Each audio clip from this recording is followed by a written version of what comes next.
So, I know a thing or two about suitcases. In our lives, we have traveled a lot, and therefore we have purchased quite a number of suitcases at this point. Therefore, I can talk from actual experience when I'm telling you that the right suitcase is quite important. Let me share you more about our suitcase collection in a second. Hello, you beautiful person. As you know or may not know, I am traveling a lot for business. I am a consultant, and in the past I used to travel between Monday to Thursday, so usually like 4 days a week. Therefore, I created for myself a system. I'm a chronic overthinker and I need systems for everything. I would love to share with you my thoughts, my process, more the concept behind it. But before we can discuss what we are packing in our suitcase, the suitcase itself or the choice of the suitcase is important as well. And I just recently learned that, and I would like to share with you why. So this carry-on suitcase is from Samsonite, and this is one of my oldest ones, and I still like it very, very much. There is only one disadvantage. When you are traveling as a consultant and you need access to all of your stuff, for example, like laptop, charging brick, then of course, obviously, you want to have it at your service all the time. So therefore, I wanted to ditch this one for quite a while. This is my husband's suitcase. It's from American Tourister. Then we have one big suitcase from Wittchen. Wittchen is a Polish brand. It's more or less the same as these two carry-ons, where you have like one big opening in the middle. Actually, I'm not the biggest fan of this one. We're actually thinking of selling this one second-hand. If you want to have it, let me know. These two bad boys we bought in Japan, actually. And these are both from Samsonite. The reason why we got this one was because it has this front opening. And I will tell you in a second why this is important. When you do not have to open the whole suitcase, but you only need the space for this one. And if you have been in Japan, this is a lifesaver if you only have to open like the front, not the whole suitcase. And this one we bought then a second Samsonite, because I bought a lot of Uniqlo clothes, and we need a second suitcase for that. With these two, I learned the big advantage of a front opener. So come here.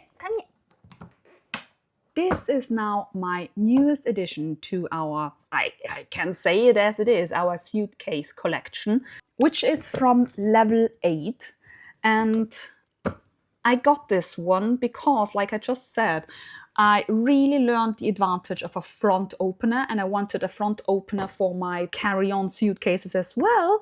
And therefore it was a great pleasure when they reached out to me asking if I would like to test it out, and here I am.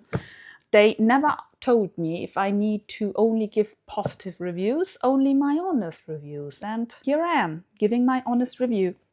And I would like to make a comparison to my Samsonite, which actually for some reason, this model we see quite often at the airport, a level 8 suitcase I haven't seen so far or so often in the past. One thing I can immediately feel if I touch them, this is like a quite softer plastic. This one is much better. It's a German Macrolon polycarbonate. It's a pleasure to touch. This one was always quite, yes, it's all right, but also quite flimsy, and it was always like that. I thought that's how it's supposed to be. Now I'm spoiled. As you can see, I can give this one. This is loud. This not. You can only hear the floor, but not the wheels. And one feature this one cute little guy has, which actually quite surprised me, it has a very wide handle. In in here there is no, so you have additional space somehow. Wait, let me get a water bottle. Usually, as you know, there are, you can feel the handle here, right? But I don't know if you can see it.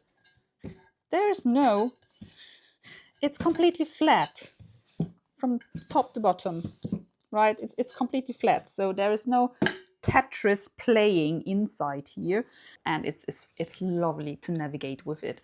I was at the hospital and I used it walking through the inner district of Vienna, where we have a lot of cobblestones and everything, and it was a breeze walking with this one through the inner city.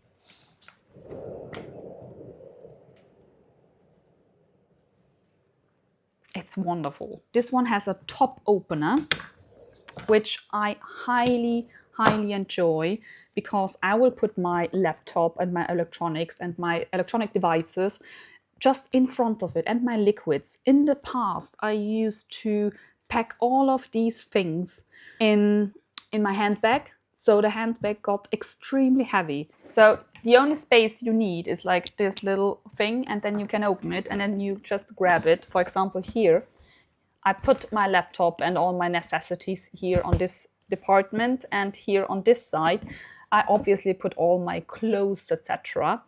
The suitcase does also come with a lifetime warranty. You can find more about that on their website.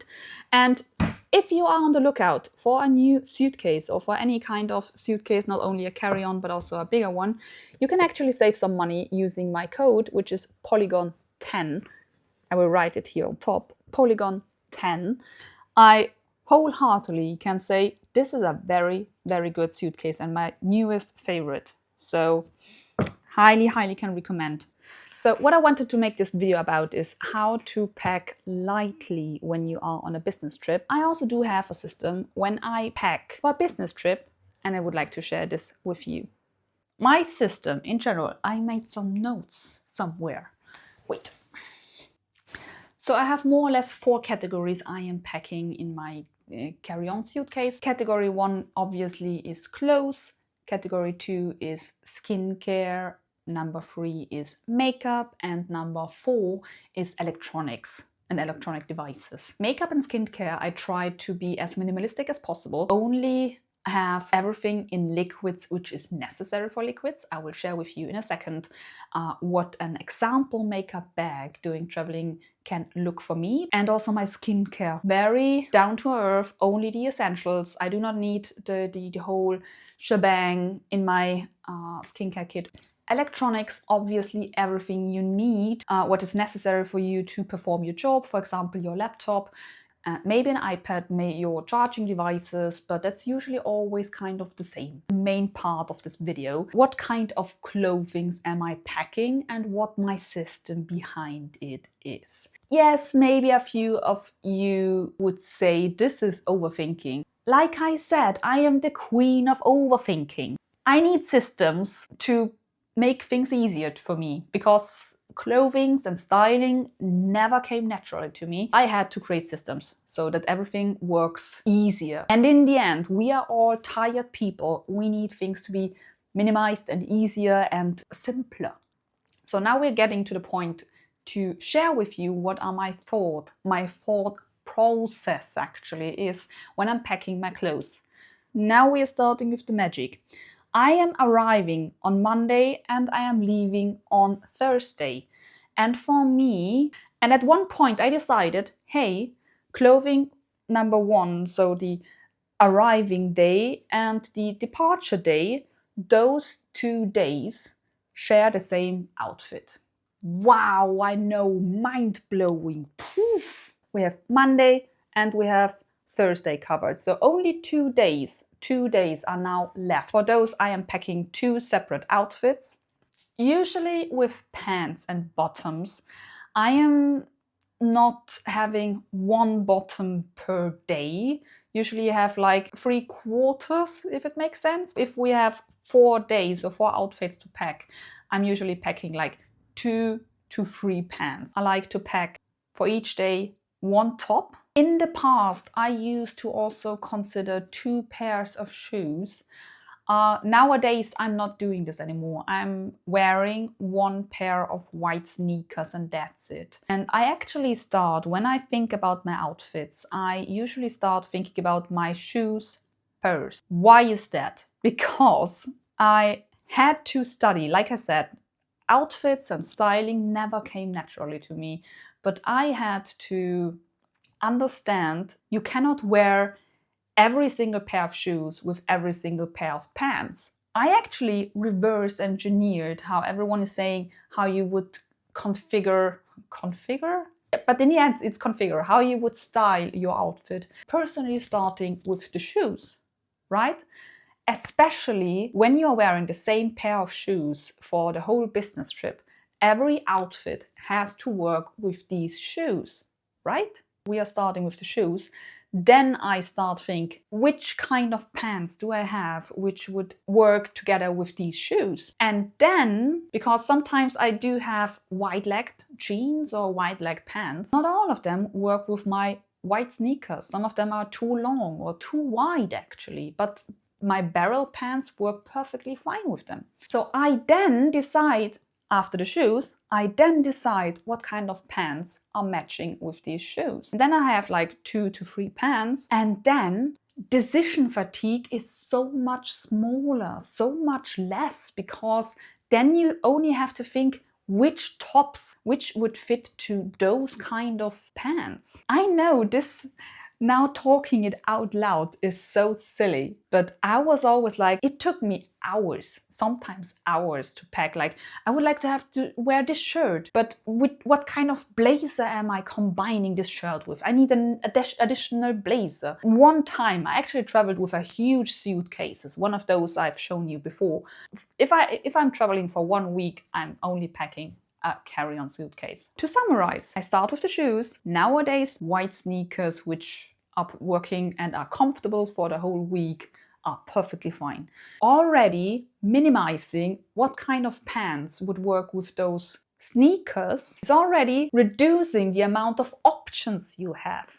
And then which kind of tops and blazers, etc., and outerwear would work with these pants and shoes, right?